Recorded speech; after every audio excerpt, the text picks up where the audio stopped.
Welcome, friends, to the APUSH Dig, where we will build together a critical understanding of U.S. history through analyzing the processes of change, the forces of conflict, revolution, and of reaction. Although I personally dislike grouping historical events into arbitrary sets of time as 10-year increments, sometimes it does make sense to use the decade structure as the lens for examining historical change. The 1960s as a decade is an excellent case study of this. In clear ways, we could see the 1960s as a break from the decades that preceded it, as well as the decades that will be formed by the very changes and reactions the 1960s birth. But it is also vital to remember that the historical context of our exploration of change in the 1960s. The 1960s are not an isolated series of historical events. The 1960s must be understood as standing beneath the umbrella of two key topics we have already discussed: the continuance of the Cold War and the eruption of the movement for civil rights. Come gather round people wherever you roam, and admit that the waters around you have grown, and accepted that soon you'll be drenched to the bone. If your time to you is worth savin', then you better start swimmin' or you'll sink like a stone, for the times, they are a changin'. Bob Dylan wrote these prophetic words at the dawn of the new decade, just before the event that historically breaks the 1960s away from the 1950s most emphatically and tragically, the assassination of President John F. Kennedy in November of 1963. Come, mothers and fathers throughout the land, and don't criticize what you can't understand. Your sons and your daughters are beyond your command. Your old road is rapidly aging. Please get out of the new one if you can't lend your hand, for the times, they are a changin'. Let's use this refrain as our analytical tool. The times, they are a changin'. In the 1960s, the times were most definitely changing. Our first topic to examine change in the 1960s is one where we can actually reach back and grab something we have already examined, and that's the idea of liberalism. Back in the 1930s, as the US was in the midst of a Great Depression, we saw the birth of Franklin Roosevelt's New Deal liberalism. The historic, sweeping set of agencies that encompassed the New Deal grew the role of the federal government, which had always been economically conservative and detached from the material needs of actual working people, focused on how it could lend its ruling hand to the march of capital and the industrial and financial corporatization of the United States. The New Deal changed all of this. Now the federal government was to be actively involved in providing relief to those in need, recovery for the economic engines, and reform to prevent another depression from occurring again. 30 years after FDR's massive project, we see New Deal liberalism manifest itself again, this time under a new name and with a new face: Lyndon Johnson's Great Society. The Great Society is the name of President Johnson, who I also refer to as LBJ, sweeping programs which were designed to use federal legislation and programs to end racial discrimination, eliminate poverty, address climate damage, as well as attend to a vast variety of other social issues. It can be viewed as the largest plan for social reform in our nation's history. Let's take a look at some of the key pieces of the Great Society. First is LBJ's declaration of war against poverty.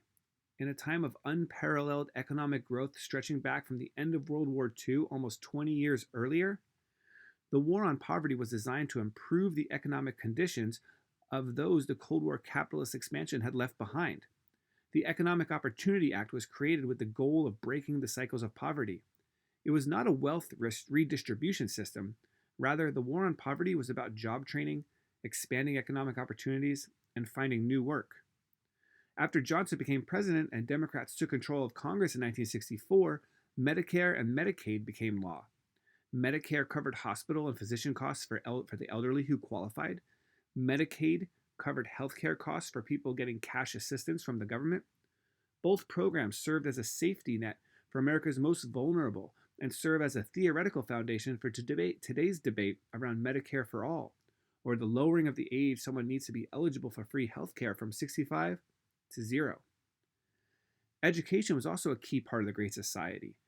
Now we see the federal government taking an active role in maintaining and contributing funding to the nation's public education systems operating in each state. The Department of Housing and Urban Development was created in 1965. If you adore Sesame Street, as I most surely do, you can thank the Great Society, the National Endowment for the Humanities, and the National Endowment of the Arts to fund things as diverse as public television, museums, concerts, libraries, etc. Environmental concerns were another aspect of the Great Society that was attended to. This marked the first time ever the federal government set standards and limits for vehicle emissions.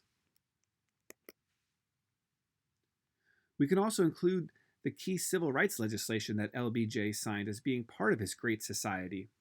The Civil Rights Act of 1964 outlaws discrimination based on race, color, religion, sex, or national origin. The Voting Rights Act of 1965 prohibits any attempt at racial discrimination in voting. And the Civil Rights Act of 1968 prohibited discrimination concerning the sale, rental, and financing of housing based on race, religion, or national origin. One last piece of legislation that we could fit under the Great Society is the Immigration and Nationality Act of 1965. The law abolished the national origins formula, which had been the basis of U.S. immigration policy since the 1920s. The act removed the de facto discrimination against Southern and Eastern Europeans, against Asians, and against other non-Western European ethnic groups from American immigration policy. The act maintained per-country and total immigration limits and for the first time set a limit on immigration from the Western Hemisphere. Finally, the racist immigration restrictions of our nation's past had been eradicated. Gone was the Chinese Exclusion Act, the Gentleman's Agreement with Japan, the quotas of the 1920s. All of these were now eliminated. Combining the Immigration Act with the Voting Rights Act of 1965, and perhaps finally, after close to 200 years of nationhood, the United States was finally taking the measures needed to become the liberal democracy it had always bragged to be. So LBJ's Great Society of the 1960s fits as one of the four liberal periods of U.S. history. Liberal meaning periods of the federal government taking an active role in creating change. We first saw this in the Reconstruction era after the Civil War, where the radical Republicans in Congress attempted to transform racial relations and structures in the South. We saw this with Teddy Roosevelt's Square Deal and Robert La Follette's Wisconsin idea during the Progressive era of the early 1900s. After the laissez-faire 1920s produced the factors necessary to sink the U.S. into a massive depression, FDR's New Deal of the 1930s emerged as the most liberal, the most active of any federal government in history, perhaps only rivaled by LBJ's Great Society of the 1960s. Another key similarity between the New Deal and the Great Society was that they were both led by Democrat presidencies and Democrat-controlled Congresses. And just like the New Deal, the Great Society was criticized both from the left and from the right. Remember, any liberal change in U.S. history is always met with loud conservative reaction. Just imagine what will happen when radical redistributive change is accomplished in the United States. Republicans criticized the Great Society as costing too much and giving the federal government too much power and new roles the Constitution never intended for it. Further, conservatives were upset by the new civil liberties that were granted by the Supreme Court, which protected due process and the rights of defendants. Some groups to the left rejected liberal policies, arguing that political leaders did too little to transform the racial and economic status quo at home and pursued immoral policies abroad. This criticism from the left came from groups who constituted a new left in American politics. The new left was dissatisfied with liberals, who they felt made too many concessions to conservatives, to business elites, and to Southern racists in their policies. The new left campaigned for a broad range of social issues, such as civil and political rights, feminism, gay rights, abortion rights, changing gender roles, and drug policy reforms. The group at the core of the New Left was the Students for a Democratic Society, or SDS. Further, SDS and the New Left were outraged at the immoral, Cold War-crazed foreign policy being pursued by the liberal conservative national security consensus. These immoral Cold War foreign policies were centered on the deterioration of our relationship with Cuba after its popular revolution, led by Fidel Castro. In 1961, there was the botched CIA-supported invasion at the Bay of Pigs, the beginning of the complete economic embargo with Cuba,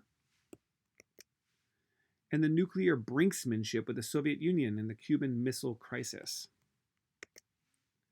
But the most heinous, despised, and immoral foreign policy of them all was the Vietnam War, a war technically not started by LBJ, but elevated and exacerbated by LBJ. On one hand, the Vietnam War could be viewed just as an extension of the Cold War American policies begun by Presidents Harry Truman and Dwight Eisenhower, chiefly the policy of containment? Would the U.S. allow communism to spread in Southeast Asia? Reflecting upon the Cold War foreign policy in total, it's easy to see the answer would be no. So, is the Vietnam War a simile to the Korean War? The answer is also no. So we can choose to see the Vietnam War as another stage of the insatiable American desire for global hegemony in the Cold War world, or we could view the catastrophe as being Johnson's war and blame the arrogance of American power. Look at this chart. We see year by year the number of U.S. troops in Vietnam, starting from Kennedy through LBJ and finally into Richard Nixon. Is there a certain year that jumps out at you? What happened in 1965? What was happening from 1965 through 1968? These are the years of the Johnson War. If we want to understand the reason behind that massive troop increase in 1965, we have to read LBJ's Gulf of Tonkin Resolution, which was approved by Congress.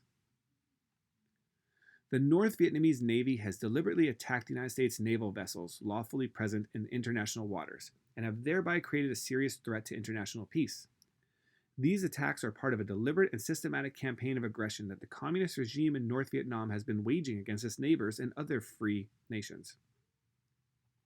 The United States is assisting the peoples of Southeast Asia to protect their freedom and has no territorial, military, or political ambitions in that area, but desires only that these people should be left in peace to work out their own destinies in their own way. Therefore, the United States of America has decided to take all necessary military actions to combat communist forces and to prevent further aggression. It all began with an attack on U.S. ships patrolling the Gulf of Tonkin off the coast of communist-led North Vietnam. Only the attack never happened. I'll state that again. The attack never happened. One of my favorite words to use when describing the decisions of American political leaders in the post-World War II world is hubris. Hubris meaning having an excessive pride or self-confidence, having so much pride that it's a danger, like having so much pride that you will not allow yourself to be the first American president to lose a war. Having so much pride that it doesn't matter how many people die, you'll never admit you made a grave mistake. The Vietnam War inspired the largest anti-war movement in our nation's history. The growing, massive, passionate peace protests became more numerous as the war escalated. And when the people try to take on the power of the ruling class will respond. These anti-war protests became violent and televised, like the brutality the Chicago PD unleashed upon the protesters outside of the Democratic National Convention in 1968. These anti-war protests became deadly, like the college students killed at Jackson State and at Kent State in 1970. And in the end, the people won. Which brings us to our last piece of this 1960s puzzle, the counterculture. The strangling conformity of Cold War 1950s lost its iron grip on the youth. The 1960s youth rebellion was dubbed the counterculture, the counter to the culture of conformity and lack of expression suffered by the youth of the 1950s. While popular culture likes to focus all of its attention onto the hippies of the 1960s, far more important to our investigation of change is the emergence of second-wave feminism, the gay liberation movement, the sexual revolution, topics we will look at further when we explore the U.S. in the 1970s next week. Stay tuned, friends. Stay tuned. To reflect now on changes during the 1960s, we need to understand the liberalism of the New Deal returned, but now turning its attention to social issues and to those who were left behind the post-World War II economic boom. In the 1960s, America shed its xenophobic and voting restrictions to take the first real steps towards becoming a true liberal democracy. The limits of American global hegemony were realized in the jungles of Southeast Asia, where the most powerful military in the world, in the history of the world, could not bomb its way to achieving geopolitical objectives. The people were able to stop a war. And reactionaries decried the so-called moral and cultural decline of the nation in the 1960s, These conservative forces would plot their way back to power with the election of Richard Nixon in 1968. Thank you, friends, for rowing along with me on this journey down the roaring rapids of the U.S. in the 1960s. Hope you'll join us again when we take a look at the U.S. in the 1970s and the rise of reaction, the return of conservatism. Thank you.